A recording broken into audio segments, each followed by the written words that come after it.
Hello, જય Shri Krishna. Good morning. કેમ છો બધા? મજામાં? તમે મજામાં જશો, હું પણ મજામાં. મારો પરિવાર બધા જ મજામાં છીએ. અમે સ્વસ્થ છીએ, મસ્ત છીએ અને વ્યસ્ત છીએ. તમે પણ સ્વસ્થ હશો, મસ્ત હશો અને વ્યસ્ત હશો. મારી દિલની આશા અને ઈચ્છા એવી કે તમે બધા વ્યસ્ત અને સ્વસ્થ જ રહો. જે વ્યસ્ત હોય ને એ સ્વસ્થ હોય. સાચી વાત ને? જો આજે તો મેં તમને હમણાં આગળ બતાવીશ જ કે હું વ્લોગ જ્યારે શૂટિંગ કરું, જ્યારે એડિટિંગ કરું ત્યારે હું બતાવીશ જ કે અત્યારે સવારના લગભગ 7 વાગી ગયા. 7 વાગ્યા પહેલાં મારી પૂજા થઈ ગઈ. બ્રહ્મ મુહૂર્તથી મારી શરૂઆત રોજે થઈ જતી હોય છે. એ રોજ હું તમને વ્લોગમાં કહું જ છું કે હું રોજે બ્રહ્મ મુહૂર્તથી ઉઠી જતી હોઉં છું. ધ્યાન કરવાનું, પ્રભુ પિતાને યાદ કરવાના. જ્યારે પરોઢિયે યાદ કરીએ ને ત્યારે એ ભગવાન આપણી સાથે જ હોય અને આપણી ઉપર છત્ર છાયા બિછાવી અને આપણી સાથે વાતો કરતા હોય એવો અનુભવ કર્યો. હું એવો અનુભવ કરું છું. મારું એવું માનવું છે કે એવું આપણે બધાને કરવું જોઈએ. પ્રભુ પિતાને યાદ, હે ને? હું તો એવું કરું છું ને તો મને એમ થાય કે મારા પ્રભુ મારી પાસે જ ઊભા છે અને મારી સાથે વાત તો કરે છે. પરોઢિયે ઉઠી અને બ્રહ્મ મુહૂર્તથી જ મારી શરૂઆત થઈ જતી હોય છે નિત્ય નિયમની. અને એક્સરસાઇઝ, વ્યાયામ એ બધું જ મેં નીચેના હોલમાં જ કરી નાખ્યું હતું. આજે મેં શૂટિંગ નથી લીધું. જો નવરાત્રિ હતી, કાલના શૂટિંગમાં મેં કદાચ નહીં કીધું હોય. નવરાત્રિ હતી ને એટલે નવરાત્રિમાં હું જે હેલ્થની પાઠશાળામાં જોઈન છું ને ત્યાં આગળ એ લોકો ગરબા કરાવડાવે. રોજે ગરબાના ગીત મૂકી અને સામે ઊભા રહીને એક્સરસાઇઝ કરવાની. ગરબા રૂપે એક્સરસાઇઝ. તમે ગરબા રૂપે એક્સરસાઇઝ જે એ લોકો કરાવતા જાય ને એ અમે કરતા જઈએ. પણ એટલું મજા આવે, એટલા ફ્રેશ થઈ જઈએ આપણે કે તમે જોજો ક્યારેક, હું તમને આગળ બતાવીશ જ. અને બહુ મજા આવે એમ. પોઝિટિવ બપોર સુધી તો માઇન્ડ એટલું ફ્રેશ રહે. કામ કરતા હોય ને તો પણ એવો થાકય ન લાગે કે આપણે થાકી ગયા એમ. એવું સરસ મજા આવે. અને મેં પરોઢિયે જ મેં તમને કીધું આગળ જ કે ઘરની અંદર જ મેં એક્સરસાઇઝ, વ્યાયામ, ઓમકારા બધું જ કરી લીધું હતું. ગ્રીન ટી બધું જ મેં ઘરની અંદર કરી અને પછી હું અગાસી ઉપર વહી ગઈ. પછી વોકિંગ કર્યું મેં મારું. વોકિંગ મેં શૂટિંગમાં નથી લીધું પણ વોકિંગ કર્યું. એક્સરસાઇઝ તો ત્યાં ઉપર નથી કરી, વોકિંગ કર્યું. નિત્ય નિયમ પ્રમાણે હું મારી રીંગણી ઉપરના ભાગમાં છે ને, જ્યારે હું ઘણી વાર બતાવતી હોઉં, એ રીંગણીને પાણી આપી દીધું, એના ખરાબ પાન કાઢી નાખ્યા. પણ મારું મોબાઈલ છે ને એ નીચે હોલમાં પડ્યું હતું ચાર્જિંગમાં. એનું કારણ હું તમને કહી દઉં. કાલ મારે આખો દિવસ લાઇટ આવજા કરતી હતી અને ડીમ ફૂલ હતી. એટલે મારું મોબાઈલમાં એકદમ ડલ હતું, ચાર્જિંગ ટકતું જ નહોતું. એટલે મેં ચાર્જિંગમાં મૂકી દીધું. એટલે સવારમાં મેં એક્સરસાઇઝનું શૂટિંગ નથી લીધું. અને કાલ મારે આ લાઇટનું ઇસ્યુની સાથે અમારે વાઈફાઈ કનેક્ટ છે, તો વાઈફાઈમાં તો બિલકુલ ઇસ્યુ હતો. તો મારે આ નેટમાં તો બિલકુલ પકડાય જ નહીં. એટલો બધો બ્લોગ મારું નેટય નહોતું હાલતું. એટલે મેં લગભગ 3 વાગ્યાનો બ્લોગ કાલનો મૂકી દીધો હતો અપલોડ થવા, અને બહાર નીકળી જવા માટે 5 વાગે નીકળી જ જાય એના બદલે 7 વાગે બહાર નીકળ્યો. એટલે આવો ઇસ્યુ હતો મારે કાલ. એટલે કાલનો બ્લોગ મારે ઘણા એવા કહેતા હશે લોકો કે 5 વાગ્યાનું કહે છે પણ 7 વાગે આવ્યો. પણ નહીં, મારે ઇસ્યુ હતો કાલ. ઘણીવાર એવું બને ભાઈ, બહાર જતા હોય ને આપણે કે કોઈ ફેમિલી પ્રોબ્લેમ હોય ત્યારે મારા બ્લોગ નહીં આવે. બાકી 5 વાગ્યા પછી કન્ટિન્યુ રૂટિન લાઈફ મારી તમે જોજો.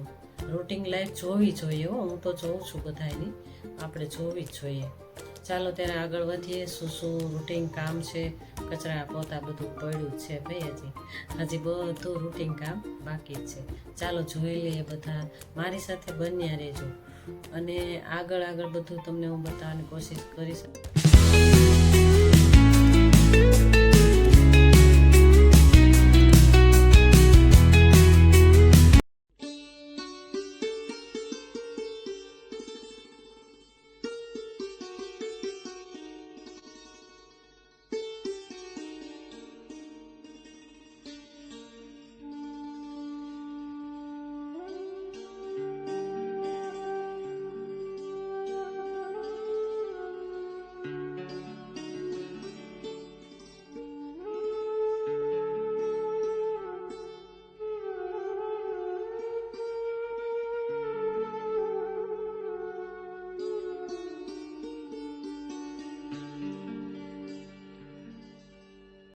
कराग्रे वसते लक्ष्मी करमूले सरस्वती करमध्ये तु गोविन्दा प्रभाते करदर्शनम પ્રભાતે કરદર્શનમ.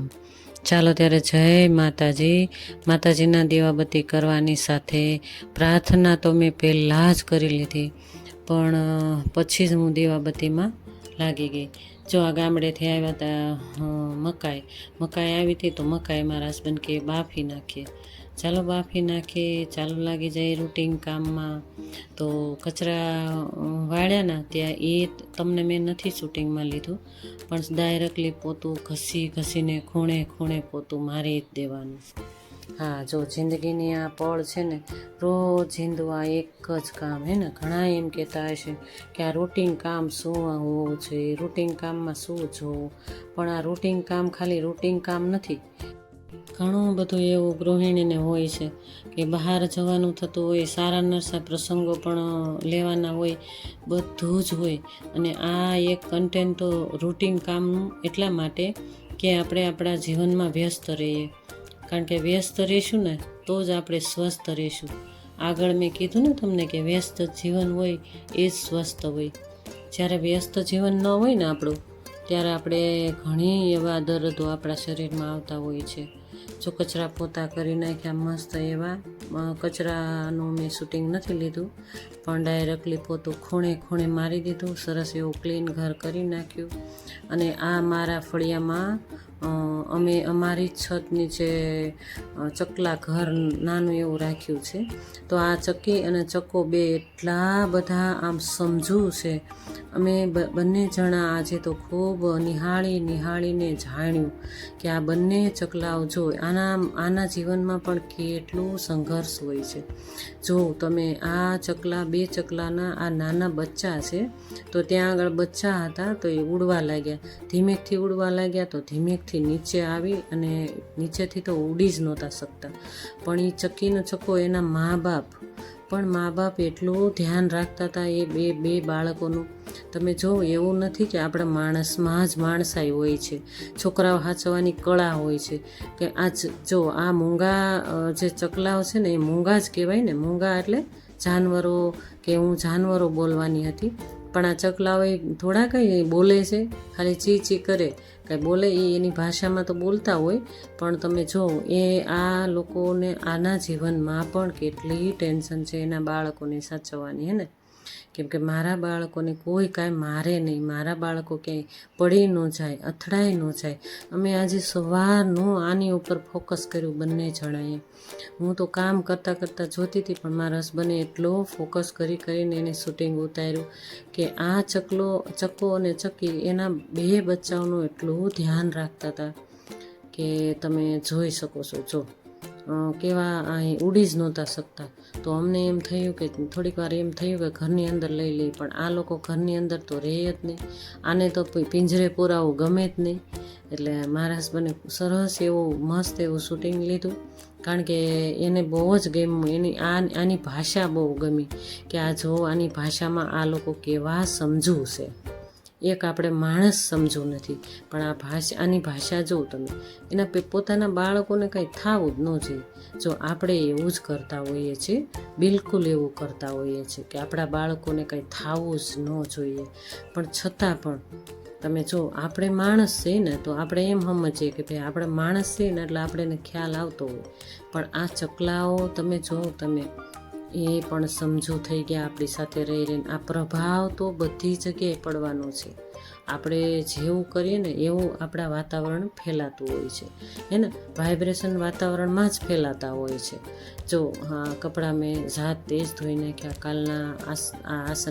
આસનિયા છે ને લગભગ તો ધોયેલા જ હતા, પણ કાલ છોકરાઓ ભાઈ નાના બાળકો છે તો ઘણાએ રસ ઢોળ્યું હતું, ઘણાએ ચટણી ઢોળી હતી. એટલે મારે ધોવા પડ્યા. એમ કે કાંઈ વાંધો નહીં, મેં કીધું. તો બધા આસનમાં રસ ને ચટણી લાગ્યા હતા થોડા. એટલે મેં આસનિયા ધોઈ નાખ્યા, અને હું પાણી ફૂલછોડને આપી રહી છું. એ તમને શૂટિંગમાં લઈ લીધું વળી, નહીંતર અગાસી ઉપર તો મેં શૂટિંગ લીધું જ નહીં. અને ઉપર કુંડું હતું ને એને ધોઈને ચડાવી દીધું. એમાં પણ મેં હમણાં ઊંચું થઈને પાણી રેડ્યું, પણ એ મારો મોબાઈલ ખસી ગયો હતો એટલે તમને દેખાણું નહીં. અને આ ચણા મારા દેર ગામડે રહે છે, એ મારા દેરે અમને મોકલ્યા. સરસ ચોખ્ખા જ છે, એટલે મને એમ થયું કે તપી જાય ને પછી આપણે ડબ્બામાં ભરી લઈએ. મારા હસબન્ડ કે એટલા મસ્ત ચણા છે. મારા દેરે પરાણ ના એ કે નહીં લેતા જ જાઓ ભાઈ. જો આ દાળ પણ એ લોકોએ જ મોકલી છે, આ શીશામાં ભરી છે ને એ તે એમણે જ મોકલી હતી. મારા દેરે એરડિયું દહીં મોકલી હતી, શીશા આખા ભરી લીધા. નહીં તો 4 કિલો જેટલી તો દાળ છે. તો ચાલો લાગી જાય રૂટિનમાં. અને ઉપર ખાચા ખૂચા થોડા રોજ મેં તમને કીધું ને કે એક બબે ખાંચા કરીશ ત્યારે મારા ઘર સાફ થઈ જાય, એવું મેં તમને આગળ કીધું હતું આગલા બ્લોકમાં. અને જો મેં તમને આગળ જ તમને બધું જ જણાવી દીધું કે રૂટિન કામ છે ને રૂટિન જ હોય, અને હર ગૃહિણીનું આ જ હોય છે બતાવવાનું. ઘણા એમ કહેતા હોય ને આગળ જ મેં તમને કહી દીધું કે આમાં શું જોવું, પણ આમાં પણ તમને ખ્યાલ આવે કે ભાઈ એકલા જીવન જીવતા હોય ને આપણે, હું એકલી છું તો જો આમાંથી પણ તમને શીખવા કદાચ મળે. તો એકલા હોય ને તો કેમ કામ કરવું, કે ભાઈ થોડું એક સાથે કાઢીએ ને તો શરીર દુખે, આપણે તાવ ભરાઈ જાય, આપણે અમુક ઉંમર થાય એટલે તકલીફ થતી હોય એ થાય. જો આ એક મિનિંગ હતો મારો કે ભાઈ આમાં ઘણું તમને જાણવાને શીખવા મળે. કારણ કે એક થોડું કામ કરીએ ને ત્યારે બધાને લગભગ તો ખબર જ હોય, પણ ઘણી એવી ગૃહિણી હોય છે કે એક સાથે બધું જ કામ કરી જ નાખે ત્યારે એને શાંતિ થતી હોય, પણ એક સાથે બધું કામ ના કરે, થોડું કરે. જો હવે સાફ સુથરું થઈ ગયું ઘર, અને ચણા પણ તપી રહેવા આવ્યા એટલે લઈ લઈશું હમણાં ડબ્બો ભરીને. અને સરસ મજાનું ચોખ્ખું ઘર થઈ ગયું. અને ચાલો હવે અત્યારે વાગી ગયા હતા, લગભગ 11 વાગી ગયા હતા. તો હવે 11 કે 11:30 એમ કંઈક થઈ ગયા હતા. તો હવે મેં જોયું નહોતું, પણ હવે જો આ વેફરના 10 કિલો બટેટા લઈ આવ્યા મારા હસબન્ડ. તો એ બે હવે વેફર કરશું, જ્યારે કરશું ને ત્યારે હું તમને શૂટિંગમાં લઈશ. આજે તો અમારે ટાઈમ જ નથી રહ્યો સુધારવાનો. મૂક્યું ત્યાં બીજું કામ આવી ગયું એટલે બીજા કામે લાગી ગયા. ચાલો ત્યારે રોટલીનો લોટ બાંધી નાખીએ. ચાલો આજે નવીન વસ્તુ બનાવીએ. વિચાર્યું કે શું બનાવશું, તો એમ વિચાર્યું કાંઈ નહીં રૂટિનમાં કાંઈક કરશું નવીનમાં. તો રૂટિનમાં તો મગ કાલે પલાળેલા હતા ને, કાલે મેં મગ બનાવ્યા ને તમારા હસબન્ડને ભાવ્યા, તો આજે કે રસાવાળા કરી દે એમ. પલાળેલા મગ હતા ને એને મેં બાફી નાખ્યા હતા તપેલામાં જ, અને વઘાર કરી નાખ્યો લસણનો. અને પેલા રોટલા મેં માંડી દીધા કે ચાલો રોટલા કરી નાખો. સૌથી પહેલાં લોટ બાંધી નાખ્યો અને મગ તપેલામાં બાફીને વઘારી નાખ્યા. જો બાફેલી અને લસણ નાખીને વઘાર કરી નાખ્યો. જો કાલે મેં મગ બનાવ્યા હતા ને તો કાચા વઘાર્યા હતા. એ ભાવ્યા જ મારા હસબન્ડને, પણ મેં પલાળીને રાખ્યા હતા. ખણગે ને તો મેં કીધું સરસ એવું મેં કીધું આપણે એને ખાવા થાય. ત્યાં મારા હસબન્ડ કે નહીં આજે મગ જ બને. તો પછી આજે મેં મગ બનાવ્યા, બાજરીના રોટલા. અને આજે હું અલગ બનાવવાની છું. જ્યારે આપણા ગઢિયા ખાઈને બેઠા, અત્યારે હાલમાં હજી ઘણા એવા ગામડામાં નહીં પણ સિટીમાં ખાય જ છે. જો આ 2 પડવાળી રોટલી, તો 2 પડવાળી રોટલી જોઈને તમે સમજી ગયા હશો શું બનાવવાનું છે, સમજી જ ગયા હશો. એટલે મારા હસબન્ડને જો આવું, મારા સસરા હતા ને ત્યારે મારા સસરાને આવું વધુ ભાવતું, એટલે મારા હસબન્ડને આવું ભાવે જ. પણ એમ કે ગળ્યું બહુ ન ખવાય, પણ છતાંય એને ઈચ્છા તો બહુ જ થાય. તો હું એને બનાવી પણ દઉં છું. કાલે મેં નાના છોકરાઓ હતા ને ત્યારે મેં રસ કાઢીને રાખ્યું હતું, મસ્ત એવું સ્ટોરેજ રસ, હું તમને ઘણીવાર કહેતી હોઉં છું. તે એ મેં રાખ્યું હતું, અને થોડુંક આજે રસ કાઢીને રાખ્યું. એટલે આ રોટલીને ભૂસી અને એકદમ ભૂક્કો કરી અને ગોળ અને રસ નાખી અને રાબડો કરીને ખાય ઘણાય, તમને ખ્યાલ હોય તો. આજે અમે રાબડો કરીને ખાવાના છીએ. ગોળ ઘી અને ગઢિયાનું પહેલાંનું અમે આગળ લાવવાના છીએ. એ કોને ભાવે છે, મને તો બહુ ઓછું ભાવે, છતાં મારા હસબન્ડ પરાણ ના ખવડાવે, પણ મારા હસબન્ડને બહુ ભાવે. જો 2 પડવાળી રોટલી, ત્યારે 2 પડવાળી રોટલી કરી નાખી છે. એટલે હવે એ મારા હસબન્ડ કે હું લાવ ચોળી નાખું. જો પતલી મસ્ત 2 પડવાળી રોટલી થઈ ગઈ. 2 રોટલી કરીએ ને એટલે અમારે તો બહુ બધી થઈ જાય જાજી. તો હવે ઘસી જો એકદમ ભૂક્કો કરી અને આ રસ ને ઘી, જો પહેલાં તો ઘીના લોટા રેડતા, કોને યાદ છે ને એ મને કમેન્ટમાં કહેજો. આ મારો વિડીયો જોઈને તો મારો વ્લોગ જોઈ લઈને પછી કદાચ તમને એમ થાય કે ના ના અમે પણ લોટા રેડતા જોયા છે તો મને કમેન્ટમાં કહેજો. ચાલો જમવા. આ સાદું ને સિમ્પલ બાજરીનો રોટલો, મગનું શાક અને સંભારો. ચાલો જમવા. બધા જમી લઈએ. અને એ કેરીનું ચોળ્યું હતું એ પણ અમે બંને જણાએ થોડું થોડું જમ્યા. ચાલો આ કાલે બપોર પછીનું છે, 6 વાગ્યા પછીનું. તો બપોર પછી એ લોકોમાં અમારે ત્યાં બેસવા આવ્યા હતા 6 વાગે. પછી કે ચાલો મામી કે ક્યાંક જઈએ આપણે. મારા ભાણિયાની બહુ તો મારે કહેવાની જ છે પણ મારા ફ્રેન્ડ જેવી હો ભાઈ. એટલે કે હવે શૂટિંગ લ્યો. મેં કીધું આ ગાંધી બાગે કે જઈએ ચાલો. મારે ભાણિયાની બહુ તો મને એટલું એને ગમે મારી સાથે અને મને પણ એની સાથે ગમે. બંને અમે એકબીજા સરખા જ છીએ એટલે એવા અમે રમોજથી અને મારી વગરની ક્યાંય જાય નહીં. એટલે આવે ને ત્યારે ગમે તે થાય, મામી તમે સાથે આવો ને તો જ મજા આવે, મામી તમે સાથે આવો ને તો જ મજા આવે. તો એ મેં વાતો અમે કરીને એ લીધું જ તું મેં. પણ અહીંયા આગળ છે ને સ્વામિનારાયણ ભગવાનના ગીતો ને મ્યુઝિક ને બધું ચાલતું હોય. ગાંધીબાગમાં જે ગયા હશે ને, અમરેલીમાં હશે ને એને ખ્યાલ હશે કે અહીંયા બહુ એવું ગીતો ચાલતા હોય તો કોપીરાઇટ આવવાની બીક લાગે. એટલે મેં કાઢી નાખ્યું. અવાજ બહુ મસ્ત બોલતી હતી મારા ભાણિયાની બહુ, એટલે એ કાઢી નાખ્યું. કાઢવું જ પડ્યું મારે કારણ કે કોપીરાઇટ આવી જાય. અને જો મસ્ત છે ને ગાર્ડન કેટલું મસ્ત છે. અમરેલીમાં જે રહેતા હોય ને એને ખ્યાલ જ હશે. અમે ત્યાર પહેલાં અમે બંને જણાએ વ્લોગ આખા ગાંધીબાગનું બનાવ્યું હતું. છતાં આજે પણ તમને શૂટિંગ બતાવો. મને બહુ જ ગમે અહીંયા ગાંધીબાગનું. એટલું ઠંડકનો અહેસાસ થાય અને એટલું વાતાવરણ શુદ્ધ લાગે. ત્યાં આગળ ઘણા એવા વોકિંગ કરવા પણ જતા હોય છે. વોકિંગ એ મસ્ત થાય, ફરતા બહુ સરસ ચાલવાનું છે. જો નાના બાળકોને એટલા સરસ હરણ ને એવું બધું સચલા ને એવું બધું હોય ને તો છોકરાઓને રમવાની પણ મજા આવે. અને વાલીઓ પણ ઘણા આવ્યા હોય ને તો એ લોકો બીવડાવતા હોય, જો આ એ કે હરણ આવશે ને તો તને મારશે, આ એ કે સિંહ આવશે ને તો તને મારશે. એટલે એક બેનને તમે કીધું ભાઈ આવું ન શીખવાડો, છોકરાને બીવડાવાય નહીં ભાઈ. આવું બધું પણ ત્યાં આગળ ચાલતું હોય. ઘણી વાર અમે જઈએ ને ત્યારે એવું સાંભળવા મળે ને તો અમે કહી દઈએ વાલીઓને કે ભાઈ આવું તમે ના કહો છોકરાઓને. છોકરાઓ ડરી જાય અત્યારમાંથી, બરાબર ને. ચાલો જો આ બધું મેં શૂટિંગમાં તમને એટલા માટે બતાવ્યું કેટલું મસ્ત છે. જો અમરેલીના હોય ને જોતા હોય તો એને ખ્યાલ હશે, પણ બહારના લોકો પણ જોઈને કે ભાઈ હા તે લોકોને અલગ લાગે ને. અમરેલીની બહાર જે કોઈ ન જોયું હોય ને એને મસ્ત અલગ લાગે. ચાલો જય શ્રી કૃષ્ણ બધાને. ચાલો આવું રહ્યું મારો આજનો દિવસ, 7મું નોરતું અને આજે દિવસ.